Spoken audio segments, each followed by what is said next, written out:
एक समय की बात है।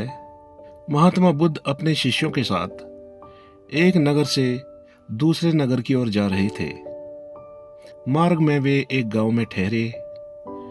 वहां के लोग बुद्ध के ज्ञान और करुणा से बहुत प्रभावित थे। एक गरीब किसान बुद्ध के प्रवचनों को सुनने आया।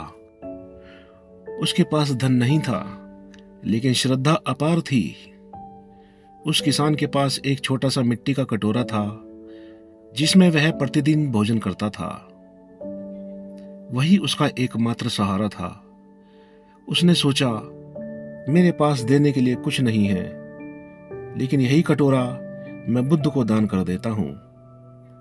वह मन में बहुत हिचकिचाया, क्योंकि कटोरा टूट गया तो उसके पास कुछ नहीं बचेगा।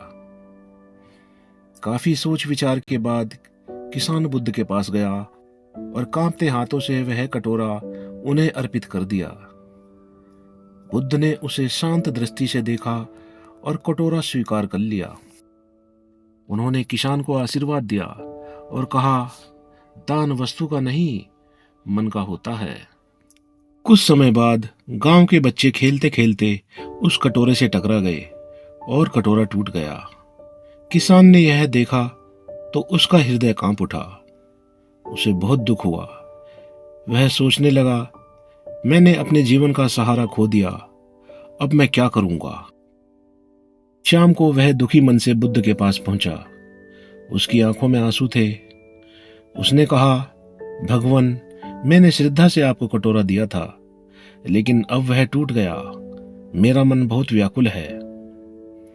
बुद्ध ने प्रेम पूर्वक उसकी ओर देखा और बोले, जब तुमने वह कटोरा मुझे दिया था, तब क्या वह तुम्हारा था?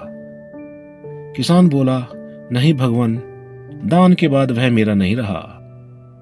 बुद्ध ने फिर पूछा, तो फिर जो वस्तु तुम्हारी नहीं रही, उसके टूटने से तुम्हारा मन क्यों दुखी है? यह सुनते ही किसान मौन हो गया। उसे पहली बार समझ आया कि उसका दुख कटोरे के टूटने से नहीं, बल्कि उसके भीतर छिपे मोह से उत्पन्न हुआ था। बुद्ध ने आगे कहा, मनुष्य जब तक वस्तुओं से जुड़ा रहता है, तब तक वह दुखी रहता है। संसार की हर वस्तु नश्वर है। जो आज है वह कल नहीं रहेगा। जो इस सत्य को समझ लेता है, वही शांति प्राप्त करता है। किसान के मन का बोझ हल्का हो गया। उसे लगा जैसे किसी ने उसके भीतर से अंधकार हटा दिया हो। अब वह केवल एक कटोरा खोने का दुख नहीं, बल्कि जीवन का एक बड़ा सत्य समझ चुका था। उस दिन के बाद किसान का जीवन बदल गया। वह मेहनत करता, लेकिन आसक्ति नहीं रखता था। जो मिलता उसे स्वीकार करता, और जो चला जाता उसे सहज भाव से जाने भी देता। महात्मा बुद्ध की यह कथा सिखाती है कि दुख वस्तुओं के नष्ट होने से नहीं, बल्कि उनसे जुड़ाव से उत्पन्न होता है।